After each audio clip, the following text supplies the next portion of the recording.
es atcerējos vienu stāstu par māju apsaimniekošanu un remontdarbiem.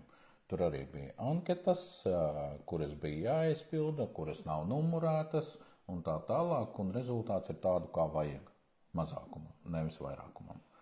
Šeit, izklausās līdzvērtīgi.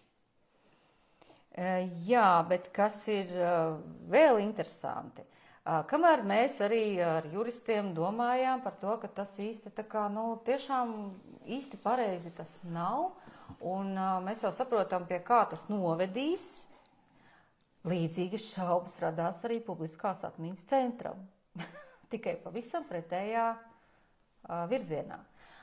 Viņi ir sacēluši tādu lielu brēku, jo šodien ziņās ir tāda ziņa iznākusi jauna, izvēlētais iedzīvotāju aptaujas veids sadusmo vēsturniekus. Tātad vēsturnieki, tas ir domāts publiskās atmiņas centrs, viņiem nepatīk, ka notiek anonīma aptauja, jo viņi ir pārliecināti, ka aptaujas rezultāti visi būs pret ielu pārdēvēšanu.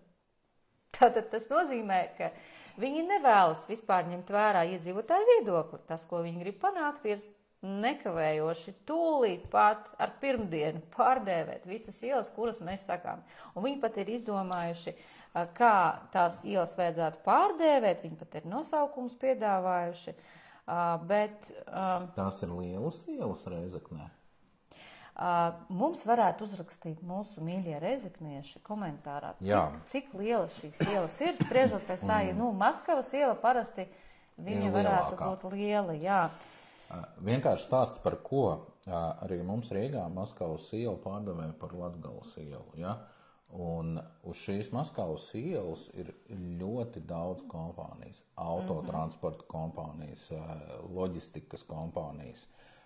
Kas un cik iznāca pārmaksāt par to, kad ir jāmaina adrese, ir jāmaina visi dokumenti, mašīnā visas tehniskās pases, tās ir ļoti lielas izmaksas.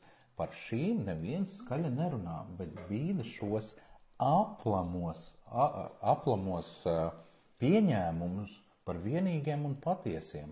Mūsu ekonomika stagnē, viņi ir pilnīgā pēcpusē, un mēs vēl mēģinām kaut ko uzbāzt uz mūsu iedzīvotāju pleciem. Tas nav normāli. Nav. Principā iedzīvotāji neformālajā aptaujā atzina, ka viņi ir tik ļoti noguruši no visa, kas ar viņiem tiek darīts pēdējā laikā, ka ja tas, dariet, ko gribiet, tikai nelieniet mūsu maciņos. Apmēram tas viedoklis viņiem ir tāds.